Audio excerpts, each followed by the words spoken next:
नमस्कार। JCERT के DG school में आपका स्वागत है। बच्चों, हम पढ़ रहे हैं कक्षा 7 की सामाजिक एवं राजनीतिक व्यवस्था, जिसका अध्याय 4 है लोकतंत्र और संचार। बच्चों, हम लोगों ने इस पाठ को पढ़ा और इस पाठ के बारे में बहुत कुछ जाना।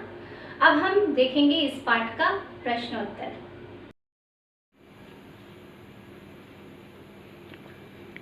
प्रश्न 1 है, रिक्त स्थानों को भरिए।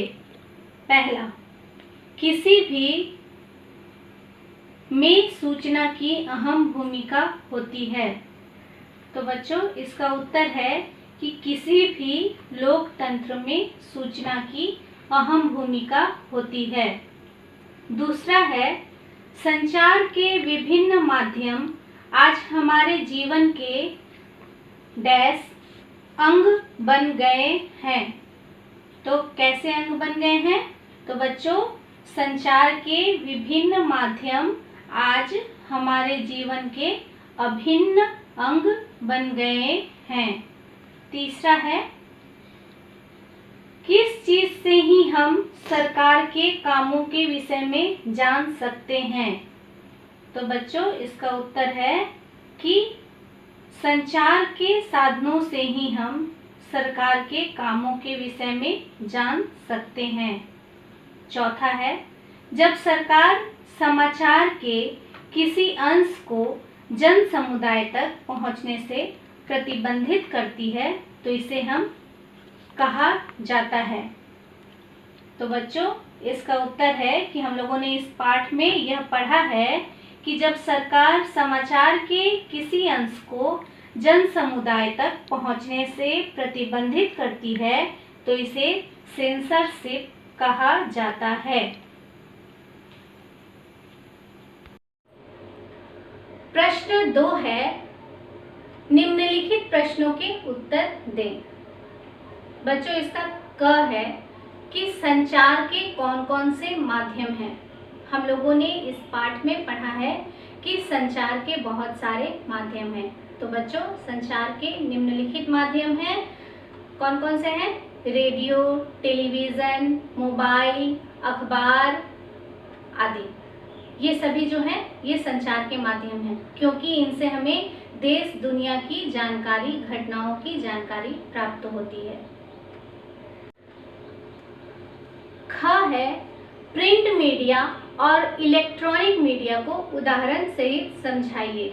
तो बच्चों, प्रिंट मीडिया वैसी मीडिया को कहते हैं जिसमें छपी हुई चीज़ें हमें पढ़ने को, देखने को मिलती हैं, जैसे अखबार हो गया, पत्र पत्रिकाएं हो गए। ये सारी जो वस्तुएं आती हैं जिसमें कि छपी हुई जानकारी हम लोगों तक पहुंचती है, इन्हें हम प्रिंट मीडिया के नाम से जानते हैं। और रेडियो, टेलीविज़न, मोबाइल, इंटरनेट, ये सारे जो इलेक्ट्रॉनिक साधनों से जुड़े हुए हैं, ये इलेक्ट्रॉनिक मीडिया के नाम से जाने जाते हैं।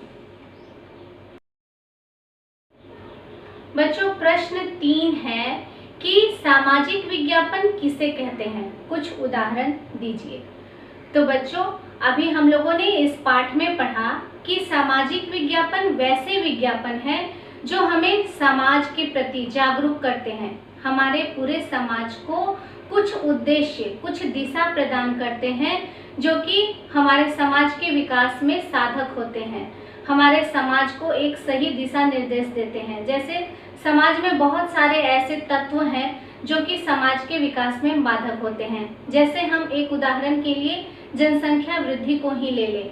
जनसंख्या वृद्धि जो है हमारे समाज के लिए, हमारे समाज के विकास में एक बाधक का कार्य करता है।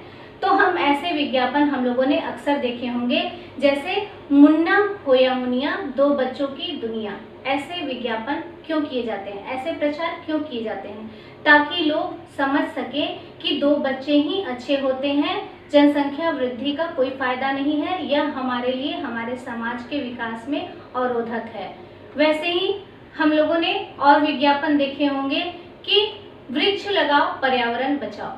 वृक्ष लगाने से क्या होता है? वृक्ष लगाने से बच्चों हमारा पर्यावरण स्वस्थ होता है और हमारे पर्यावरण का विकास होता है। हम लोग खुली हवा में सांस ले सकते हैं। तो बच्चों, यह जो विज्ञापन हुआ यह हमारे समाज के लिए विकास में सहायक हुआ। नारी का विकास हम सबका विकास, ऐसे विज्ञापन हम लोगों ने देखे होंगे। सरकार द्वारा कई ऐसे कार्यक्रम लागू किए गए हैं जो कि नारियों के विकास में हो और उनका विज्ञापन सरकार के द्वारा किया जाता है। तो यह सब जो होते हैं यह हमारे समाज के विकास में सहायक होते हैं। बच्चों, अगला प्रश्न है कि लोकतंत्र में संचार के साधनों की भूमिका बहुत महत्वपूर्ण होती है, कैसे? तो बच्चों, लोकतंत्र और संचार जो है ये दोनों अन्योन्याश्रय संबंध से जुड़े हुए हैं, यानी दोनों में अन्योन्याश्रय संबंध है, यानी दोनों एक दूसरे के बिना अधूरे हैं, दोनों एक दूसरे पर निर्भर हैं। जैसे लोकतंत्र का विकास तभी संभव है, एक स्वस्थ लोकतंत्र का विकास तभी संभव होगा जब वहाँ के जो संचार के साधन हैं वो लोकतंत्र के हित में होंगे, यानी लोकतंत्र के विकास में सहायक होंगे। संचार के साधन जो होते हैं वो लोगों के दिल में सीधे घर करते हैं, यानी हम लोग जो हैं, हमारे आस पड़ोस के लोग, बच्चे हों, बड़े हों, बूढ़े हों, जो भी हों, हम सभी टीवी, रेडियो, टेलीविज़न, अखबार, इन सभी साधनों से इस प्रकार जुड़े हुए हैं कि सारी देश विदेश, सारी जगह की घटनाएं, यहाँ तक कि हमारे समुदाय में क्या हो रहा है, हमारे गांव में क्या हो रहा है, हमारे समाज में क्या घटित हो रहा है, ये सारी खबरें हमें मीडिया के माध्यम से ही, संचार के माध्यम से ही प्राप्त होती है। और जब संचार के माध्यम से हमें इन घटनाओं की जानकारी प्राप्त होती है तो हम अपने लोकतंत्र को बनाने के लिए, अपने लोकतंत्र को बचाने के लिए आवश्यक कदम उठा सकते हैं। हम यह जानकारी प्राप्त कर सकते हैं कि क्या हमारे लोकतंत्र के हित में है और क्या हमारे लोकतंत्र के अहित में है। इसलिए बच्चों, हम यह कह सकते हैं कि लोकतंत्र पे संचार के साधनों का पूरा प्रभाव पड़ता है और बहुत ही महत्वपूर्ण है। प्रश्न 5 है, सूचना का अधिकार अधिनियम 2005 के किन्हीं दो प्रावधानों को लिखिए। तो बच्चों, सूचना का अधिकार अधिनियम 2005 संसद द्वारा सूचना के अधिकार पर एक कानून पारित किया गया है जिसे सूचना का अधिकार अधिनियम 2005 कहा जाता है। इसकी मुख्य बातें निम्नलिखित हैं। पहला है, सूचना के अधिकार का उद्देश्य है प्रशासन में खुलापन, पारदर्शिता और जवाबदेही लाना। यानी सूचना का अधिकार हमें इसीलिए प्राप्त हुआ है ताकि हम प्रशासन की नीतियों में पारदर्शिता ला सके, खुलापन ला सके। दूसरा है, हर नागरिक को लोक शक्तियों जैसे सरकारी, शासकीय, संवैधानिक संस्थाएं और विभाग से सूचना प्राप्त करने का अधिकार है। इसमें सरकार द्वारा आर्थिक सहयोग पाने वाली गैर सरकारी संस्थाएं भी शामिल हैं। बच्चों, अगला प्रश्न है प्रश्न 3, विज्ञापन का प्रभाव खरीदारी पर पड़ता है। क्या आप इस कथन से सहमत हैं? इसके पक्ष में तर्क दीजिए। तो बच्चों, हाँ, हम इस कथन से सहमत हैं कि विज्ञापन का प्रभाव हमारी खरीदारी पे पड़ता है।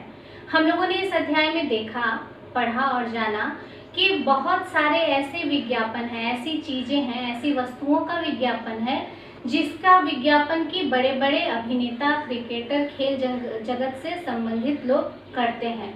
तो उनके विज्ञापन करने का हम पर क्या प्रभाव पड़ता है? तो बच्चों, हम देखते हैं कि जब वो लोग, हमारे पसंदीदा लोग जो हैं, उस विज्ञापन को करते हैं तो इस पर हमारा प्रभाव यह होता है कि हम उस चीज़ को लेने के लिए उतारू हो जाते हैं। हमें लगती है कि वह वस्तु हमारे लिए उपयोगी है, तभी तो हमारे लिए ये प्रसिद्ध अभिनेता या ये प्रसिद्ध क्रिकेटर आकर इस चीज़ों का विज्ञापन कर रहे हैं।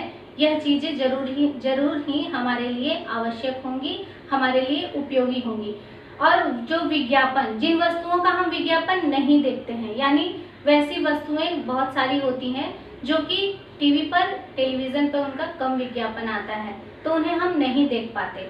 और कुछ ऐसी वस्तुएं होती हैं जिनका विज्ञापन धड़ल्ले से टेलीविज़न पे आते रहता है और हम लोग उनको अनवरत देखते रहते हैं। तो उन विज्ञापनों का हमारे दिमाग पर बहुत ही गहरा प्रभाव पड़ता है क्योंकि हम उसकी ओर आकर्षित होते हैं। हम देखते हैं, विज्ञापनों के माध्यम से हम यह देखते हैं कि यह चीज़ें बहुत ही ज़्यादा अच्छी हैं, हमारे लिए बहुत ही उपयोगी हैं, हमें इसे अवश्य लेना चाहिए। तो हमारी खरीदारी पर इन विज्ञापनों का बहुत ही गहरा और व्यापक प्रभाव पड़ता है।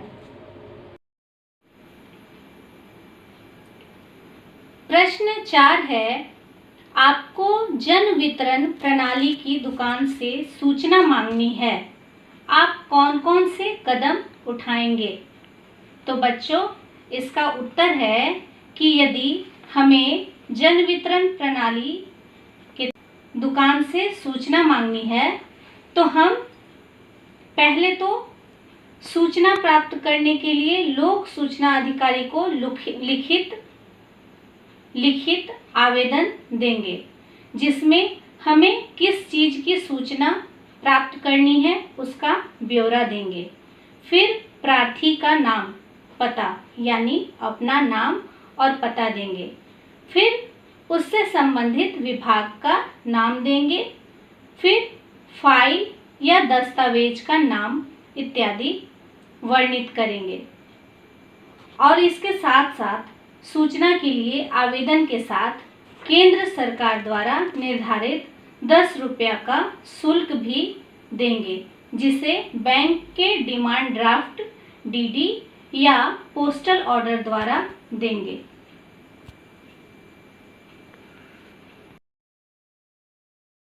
तो बच्चों, इस प्रकार से हम लोगों ने देखा प्रश्नोत्तर। हम लोगों ने बहुत सारे प्रश्न जो हमारे मन में इस पाठ को पढ़ने के बाद उठ रहे थे उनके उत्तर जानने का प्रयास किया। तो अगले अध्याय में हम लोग नए पाठ के साथ फिर मिलेंगे। धन्यवाद।